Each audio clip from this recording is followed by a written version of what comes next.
Tiga orang yang dalam thumbnail ni adalah orang yang boleh kita jadikan rujukan utama untuk kita berjaya macam mana dia orang buat. Macam mana boleh jadikan jadi fishing YouTuber ni menjadi sumber pendapatan utama kita. Jadi hari ni aku nak cuba kupaskan benda ni. Sama-sama kita tengok. Tapi sebelum tu, tengok sekejap lah aku punya intro.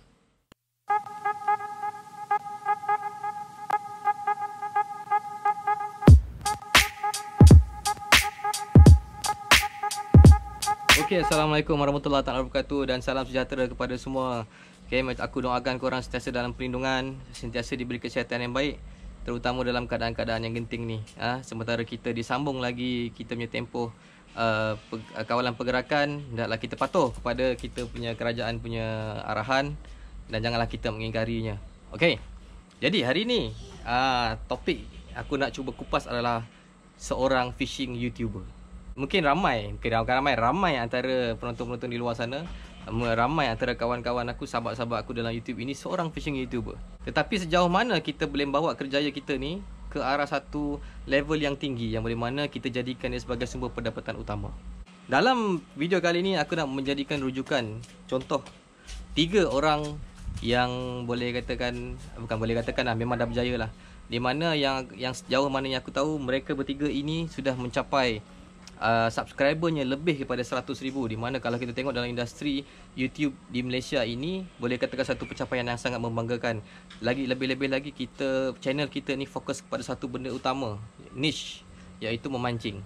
Kalau channel-channel yang lain yang cepat membangun ya, macam banyak lah channel-channel lain, diorang buat something yang umum, yang mana semua peringkat umur boleh tengok. Jadi potensi untuk dapatkan viewer-viewer yang dari pelbagai usia, pelbagai lapisan masyarakat itu tinggi, terutama kalau video-video viral ni kan. Tetapi kita ni seorang fishing YouTuber ni, kita punya niche kecil, makna penonton kita hanyalah seorang pemancing. Tapi mereka ini boleh mencapai lebih daripada 100,000, maka itu adalah satu pencapaian yang amat-amat dibanggakan. Mereka bertiga ni adalah, yang pertama sekali adalah Vlog, korang semua kenal kan. Yang kedua adalah Chai, dan yang ketiga adalah Sazali Adam Bahar, Abang Sazali. Baik, mengikut pengetahuan aku, mereka bertiga inilah antara yang dapat lebih 100,000 subscriber dalam channel diorang. Tapi kalau ada yang lain, korang bagi tahu aku, bagi linknya, aku nak subscribe. Jadi kenapa aku highlightkan 3 orang YouTuber ni? Kenapa? Sebab mereka menjadikan YouTube ini sebagai salah satu punca utama. Mereka sanggup meninggalkan kerja hakiki. Kita ambil contoh ya, Vlog. Vlog pernah dia ceritakan dalam dia punya diceritakan biodata dia. Dia adalah seorang engineer dan dia meninggalkan kejayaan engineer itu menjadi full time YouTuber memancing. Chai juga begitu. Chai aku tak pasti apa kerjanya sebelum ni, apakah bidang kerjanya sebelum ini, tetapi dia meninggalkan bidang kerjayanya dan membuat full time YouTube memancing. Dan satu lagi ni Abang Sazali Adam Bahar, dia seorang nelayan tempatan. Yang ini aku respect sebab dia menjadikan aktiviti tangkapan ikannya itu menjadi satu channel, dan channel yang mendapat sambutan daripada ramai orang, pelbagai bangsa juga menyokong channel Sazali. Tahniah kepada 3 orang idola aku ini. Aku ucapkan tahniah. Korang adalah salah satu benchmark aku untuk ke arah itu. Okay. Tapi cuba kita ambil perkara positif.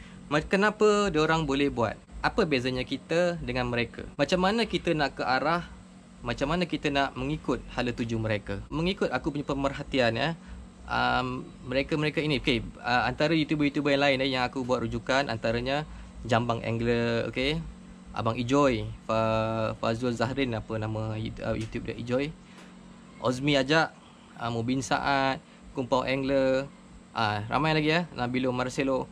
Okay, ramai lagi YouTuber-YouTuber yang aku subscribe, dan mereka punya video ni aku boleh kata tengok kesemuanya untuk aku belajar apa yang diorang buat supaya, dan apa yang diorang buat yang aku boleh ikut supaya aku boleh mencapai seperti mereka. Mereka ini semua yang aku sebut tadi, antara yang semua atas puluh-puluh ribu lah, 30,000, 40,000, 60,000, 70,000 subscriber. Oi, ramai tau. Daripada channel-channel yang aku tengok ni, daripada channel-channel yang aku jadikan rujukan ini, mereka ni aku study macam mana cara dia buat video, cara apa yang bahan yang dia bawa, cara dia berinteraksi dan sebagainya. Dan aku jadikan ini perkara sebagai untuk aku perbaiki channel aku lah. Sebelum aku kongsikan tips-tips melalui apa yang aku pemerhatian aku kan, Aku nak kongsikan apa yang seronoknya jadi fishing YouTuber ni. Pertama-tama sekali kita dapat merakamkan semua kenangan-kenangan kita. Itu yang pertama. Yang kedua, kita dapat menghiburkan hati penonton. Sebab seorang fishing YouTuber ni adalah seorang entertainer. Okey. Dia adalah seorang penghibur sebenarnya. Sebenarnya ialah dia adalah selebriti, tapi selebriti yang level-level YouTube sajalah, tapi selebriti sebenarnya. Okey. Dan yang seterusnya, kita boleh beri manfaat kepada orang lain. Bila mana kita dapat memberi contoh, kita beri kongsikan sedikit ilmu kan, dan orang itu mengamalkannya, maka kita dapat kita punya saham lah di situ. Dan yang terakhir sekali, income lah. Okay. Jika channel korang berjaya dapat subscriber puluh-puluh ribu, ratus-ratus ribu. Kalau channel luar negara ada sampai million, macam Black Tip Asia. Channelnya juta-juta dia punya subscriber. Dahsyat gila. Channel mancing je. Tapi kita pun, aku percaya kita semua ke arah itu. Cuma Malaysia ni dia ada sedikit lambat lah. Budaya YouTube di Malaysia ni tidak seperti di negara jiran, jiran kita Indonesia, di mana diorang punya channel memang rata-rata boom lah, bombastik. Kita ni baru ke arah itu. Sebab apa? Sebab kita punya rakyat kurang lagi. Rakyat kita baru 33 juta, 34 juta. Rakyat Indonesia 200 juta lebih rakyatnya. Jadi perbezaan itu, dan ni juga membawa faktor percambahan subscriber tu sedikit lambat lah. Tapi tidak mustahil, percayalah. Sekarang tahun 2020, semua orang tengok YouTube, semua orang ada handphone sendiri, tak ada benda nak buat, semua jadi YouTube. Sebab YouTube adalah sumber rujukan kedua selain daripada Google. Hebat tak hebat YouTube ni. Jadi ambillah peluang ini kepada sesiapa yang baru nak mewujudkan channel.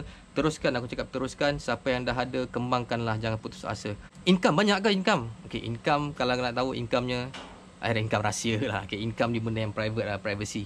Kalau korang nak tahu income, contohnya income Vlog berapa, income Abang Sazali berapa, income Chai berapa, PM lah dia tanya diorang berapa income-nya. Aku tak nak cerita lah pasal duit ni, sebab ini privacy, PNC private and confidential. Daripada channel-channel yang aku dah tengok tadi, ada beberapa perkara yang aku dah senaraikan supaya kita boleh perbaiki. Ini fokus kepada orang yang baru nak memulakan channel YouTube, ataupun ada orang yang dah ada channel YouTube tetapi mempunyai pertumbuhan subscriber yang perlahan.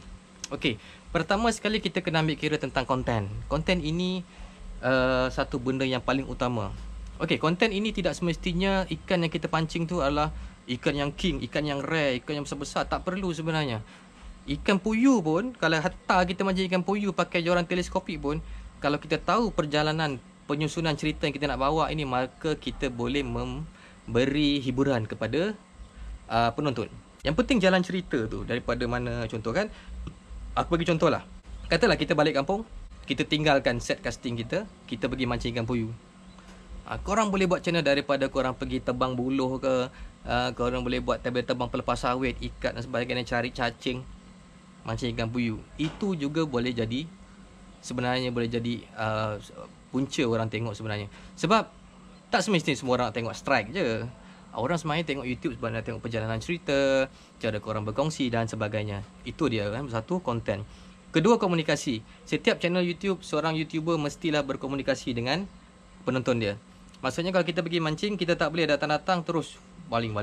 Kita kena ada intro, kenalkan diri dan sebagainya, cerita sikit hari ni nak mancing kat mana, apa setup yang dipakai, apakah gewang yang dipakai, apakah teknik yang dipakai, setup, apa-apa lagi lah, kawasan dan sebagainya, tips-tips, apa-apalah yang korang sharekan. Korang kena berkomunikasi dengan penonton.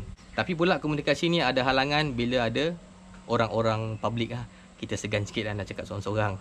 Ya, aku pernah kita casting kan, cakap sorang-sorang kan, pakcik tu tengok. Ini memang tebal muka jugalah, tapi segan lah. Tapi lama-lamaan kita langgar je lah. Okay. Dan yang ketiga, thumbnail. Okay, thumbnail ni perkara yang paling utama, antara yang utama juga, penting. Okay, thumbnail hendaklah catchy. Catchy ni, kita tengok thumbnail, kita berjaya menarik minat orang untuk menonton. Seperti contoh, thumbnail yang mudah untuk kita gunakan adalah kita tunjukkan lojoran kita yang melengkung. Melengkung gila-gila. Lepas tu, buat satu wording, ikan ini kuat menekan, monster, sedang fight dengan monster apa dan sebagainya, joran melengkung. Okay, benda ni sangat, impact dia sangat tinggi, membuatkan orang nak tengok channel kita. Jadi, korang kena kreatif untuk wujudkan thumbnail ni. Fikirkan apa benda yang boleh tangkap attention orang sebelum orang tu klik video korang. Yang keempat adalah kualiti video. Okey, memang pada asalnya, okey, kalau nak tahu sebelum ni aku pernah sharekan satu tips untuk bermula jadi food fishing YouTuber. Okey, linknya kat atas ni. Okey, tips ni aku berikan kepada khas untuk orang yang baru nak mulakan channel lah. Jadi ini macam mana kita nak tambah baik channel. Yang baru mula pun boleh tengok juga. Okey, jadi kalau baiknya yang mula korang tengok dulu link yang aku bagi tadi, kemudian tengok video ni, kesinambungan dia. Okey, keempat adalah tadi aku cakap kualiti video. Memang pada asalnya aku cakap kita bermula dengan apa yang kita ada. Kita pakai aja handphone kita, kita boleh letak kat dada, kita boleh pacak dekat tripod dan sebagainya kan. Tapi bila kita dah ada kemampuan, kita slow-slow lah simpan duit dan sebagainya kan, kita dapatkan kamera yang berkualiti kerana rakaman yang berkualiti amat mempengaruhi orang untuk meneruskan tengok cerita punya channel. Dia klik, dia tengok, tapi kalau kata kita punya channel tu pudar-pudar, ia akan menjejaskan emosi orang nak tengok. Seperti contoh, kita bagi dua TV. Satu TV bergemuk, TV lama tu. Satu lagi TV 50 inci HD. Okay, tak payah 50 inci lah, saiz yang sama. Katalah TV gemuk ni 29 inci, kita pakai 29 inci TV nipis HD. Sana ni TV lama, TV gemuk tu. Buka channel yang sama, mana kita tengok? Kita pasti tengok yang HD. Sebab kita nak tengok mata kita, nak tengok benda yang cantik, benda yang... Jadi kalau ada duit, invest. Okay, pandangan aku, bila kita ada duit, selain daripada kita upgrade atau kita beli lain barang pancing kita, pertama kita invest lah kamera kita. Jika kita serius nak jadikan channel kita ini channel yang bagus dan mendapat perhatian dan menjadi subscriber yang ramai. Dan yang kelima adalah editing skill. Okey, ini adalah satu perkara yang sangat susah. Hatta aku sendiri pun susah nak edit video. Okey, terutama lagi sebelum PKP hari tu laptop aku bermasalah, rosak, tinggal kat office. Lepas tu PKP kena dan aku buat video ini hanyalah rakamannya sepanjang PKP ni rakaman pakai handphone 100%. Yang mana bila kita pakai handphone ni, dia punya features dia agak terhad lah. Nak tambah layer tu dia terhad handphone kan. Jadi ada sikit kekangan lah. Tu satu. Kedua, skill. Aku sampai sekarang masih belajar dan terus belajar editing skill supaya dapat satu, orang kata, jadikan video itu menarik lah. Okay. Dan yang keenam, hendaklah kita punya channel ini memberi manfaat kepada orang lain. Okay. Kita punya isi kandungan tu mestilah bermanfaat. Bermanfaat dari segi apa? Kita bagi orang seronok pun itu manfaat juga. Dalam pada kita memancing tu, kita bagi tips. Contoh kalau kita mancing pakai SP, tunjukkan cara pasang SP. Tak semua orang tahu pasang SP. Mungkin juga kita boleh cakapkan apakah warna SP yang sesuai. Aku pakai, contohlah hari ni pakai warna pink. Aku pakai warna pink hari ni sebab arwan kat sini kalau dia culas dia makan warna pink. Contoh. Itu juga manfaat kepada orang lain. Kita bagi manfaat. Okay? Jadi dalam setiap video kita tu, kita selectkanlah something, apa-apa yang kita tahu. Contohnya mungkin korang ada satu tips untuk tahu di mana lokasi ikan ke, nak kenal pasti buih ikan haruan ke, kenal pasti cari toman dan sebagainya. Benda-benda ni gunakan pengalaman korang ni, kongsi kepada orang lain. Itulah dia manfaat kepada orang lain. Itu 6 perkara yang aku dah senaraikan setelah aku menjadikan channel-channel yang aku sebut tadi sebagai rujukan. Dan aku perhatikan mereka channel-channel yang berjaya ini komplit. Diorang punya apa yang 6 perkara yang aku buat ni komplit, ada pada diorang. Jadi sebab itulah mereka ini berjaya lah. Ni pada aku punya melalui apa yang aku, pandangan aku sendiri. Jadi pesanan aku pada yang baru nak mula ni, jangan putus asa. Okay? Teruskan korang produce konten-konten. Korang cari keistimewaan diri korang. Okey, aku bagi contoh. Kita ambil contoh tadi, vlog Chai dengan Abang Sazali. Vlog, apakah keistimewaan, keunikannya? Dia adalah antara pelopor ataupun orang yang antara yang mula-mula sekali mempopularkan kayak fishing. Kayak fishing adalah satu benda yang baru di Malaysia sebenarnya. Kita kalau kata barulah, trend ini baru. Dan dah ramai juga orang yang main kayak fishing, tetapi boleh katakan vlog inilah yang mempopularkannya daripada channelnya. Sebab itu channelnya tu keunikan adalah gunakan kayak, macam guna kayak. Aku sendiri pun teracun nak beli kayak. Tapi sebab kat tempat aku kat sini tak berapa sesuai lah untuk main kayak. Dia tak ada pantai. Lepas tu kalau nak mancing kat muara sini banyak buaya. Bahayalah. Okay, jadi terbatal lah hasrat untuk main kayak. Kedua, kita tengok Chai fishing. Dia punya keunikan dia punya, pada akulah, Dia punya slang utara tu memang best lah dengar. Dia tak ada selindung lah. Dia tak ada pun cuba untuk menjadi orang luar. Dia jadi diri dia sendiri. Dia cakap utara memang sedap dengar lah kan. Seronok dengar. Lepas tu dia fokus dia banyak pada permainan air masin, main jigging, main micro jigging, main land based jigging. Channel Chai banyak pasal air masin. Kalau vlog main kayak. Sazali Adam Bahar pula, Abang Sazali ni dia adalah lain tempatan. Dia channel dia ni unik. Fokus dia pada cara menangkap ikan cara tradisional. Itu memang best lah. Tengok dia merawai, tengok dia tangkap jaring, buat bento ketam. Banyak lah korang. Siapa yang belum subscribe, aku sediakan link kat bawah ni untuk korang subscribe 3 orang ini. Dan kepada 3 orang ni, jika korang menonton aku punya video ni, aku anggap korang ni memang idola aku lah. Memang korang adalah channel yang boleh jadikan rujukan. Baik, ya, kemudian pesanan aku yang lain, kita jangan terlalu fokus pada pendapatan. Kepada YouTuber pemula yang belum dapat 1000 subscriber, baru nak mula, ataupun pendapatan masih tak berapa banyak, kita jangan fokus pada pendapatan. Kita tengok balik pada diri kita, kita muhasabah diri. Di manakah kesilapan kita? Macam aku cakap tadi, kita rajin-rajin tengok video orang, dan selalulah kita perbaiki diri kita. Kita tengok macam mana kan. Kita sentiasa perbaiki. Jangan fokus sangat pada duit. Kita deliver dulu. Kita beri. Kalau orang suka, kita tak payah suruh pun diorang sendiri akan subscribe kita dan akan tunggulah video kita ni. Itu pula bagusnya. Kita fokus pada deliver dulu. Bila benda tu dah cun, subscriber akan datang sendirilah. Dan kemudian kalau kita nak jadi fishing YouTuber ni, tak perlu kita tunggu jadi pro dulu. Ini salah satu kesilapan antara kesilapan. Macam mana aku nak buat? Aku bukan pandai mancing pun. Aku bukan pro pun. No, salah. Fishing YouTuber adalah entertainer. Entertainer ni tak semestinya pro. Kita ambil contoh seperti game streamer. Orang yang buat game streamer di Facebook tu, dia orang pro gamer ke? No, tidak semestinya.